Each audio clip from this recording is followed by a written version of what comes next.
औक़ात मशीन से सिलाई करते वक्त छोटी छोटी खराबियां होती हैं, मसलन मशीन का भारी चलना, मशीन की सुई का बार बार टूटना। बाज़ औक़ात सिलाई करते हुए सुई बार बार टूट जाती है। उसकी वजह ये होती है कि या तो सुई टेढ़ी है या मशीन का पैर सही तरीके से कसा हुआ नहीं है। इस वजह से सुई बार बार जामद प्लेट या पैर के साथ टच होती है, जिसकी वजह से सुई टूट जाती है। साइज़ की ना हो, अगर कपड़ा मोटा है और सुई 9, 11 या 14 नंबर की लगी है तो इस वजह से भी वो धागा जो है वो सुई बार बार टूट जाती है। इसलिए मोटे कपड़े के लिए 18 नंबर सुई इस्तेमाल होती है। सुई अगर बार बार टूटती है तो आपने देखना है कि सुई तिरछी तो नहीं, सुई जो लगी हुई है वो बिल्कुल बैलेंस में, यानी कि इस सुराख के अंदर जा रही है। अगर तो अंदर जा रही है तो फिर टूटने का कोई अंदेशा नहीं होता, लेकिन बाज़ दफ़ा इस पैर के साथ टकराती है और इस जामद प्लेट के साथ सुई टकराने की वजह से भी बार बार टूट जाती है। धागा बार बार टूटना, सुई में धागा ठीक डला हुआ है। कहने का मकसद ये है कि जब हम धागा डालते हैं तो धागे के 2 तारें हो जाती हैं। जैसे इस धागे की मैंने 2 तारें अलग अलग की हैं, ये देखें एक धागा है, इसकी 2 तारें। अगर कभी गलती से एक तार डलती है और पूरी तरह धागा सुई के अंदर नहीं जाता तो बार बार धागा तब भी टूटता है।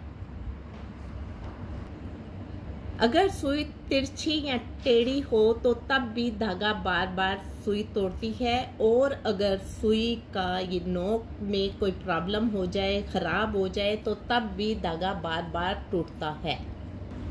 ये देखें कि सुई धागे के मुताबिक ठीक लगी हुई है, क्योंकि बाज़ औक़ात धागा पतला होता है और सुई उस साइज़ के मुताबिक नहीं होती, और बाज़ दफ़ा धागा मोटा होता है, क्योंकि धागे की भी 2-3 किस्में आती हैं, बारीक धागा और मोटा धागा। ये दोनों धागे अगरचे नलकी के हैं लेकिन दोनों में फ़र्क है। तो अगर ऐसी सूरत हो तो तब भी धागा बार बार टूटता है।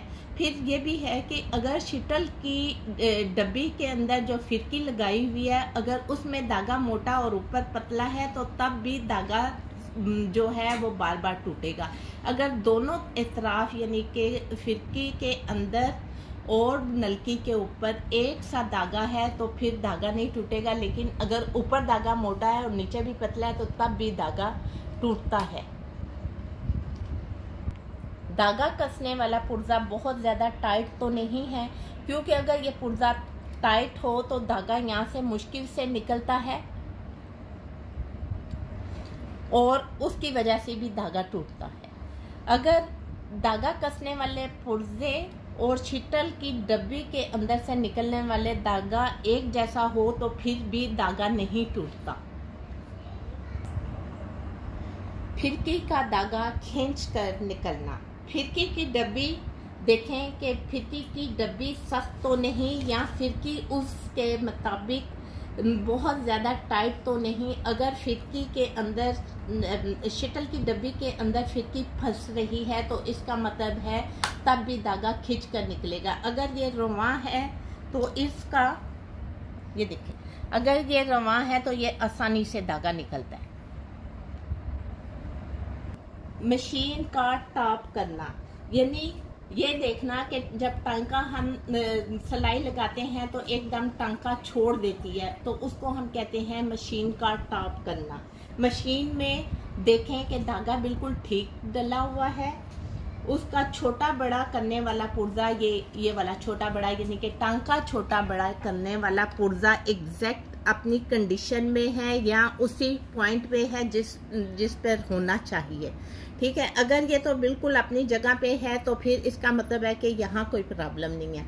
तीसरी बात ये है कि आप देखें कि सुई सही लगी हुई है और फिर फिरकी के अंदर धागा जो कसने वाला पुर्जा है वो दोनों एक जैसे हैं, यानी कि ये यहाँ से धागा निकलने वाला और ये फिरकी वाला धागा दोनों अगर एक जैसे हैं तो तब भी टाप नहीं करेगी। और अगर ये एक जैसे नहीं है, यहाँ से धागा सख्त निकल रहा है फिरकी से और यहाँ से ढीला है, तो तब भी मशीन टाप करती है। जैसे मैंने आपको पहले बताया कि मशीन जो है वो टांका छोड़ छोड़ कर चलती है, तो बाज़ औक़ात मशीन का बखिया दुरुस्त नहीं होता, जिसकी वजह से मशीन बखिया छोड़ छोड़ कर चलती है।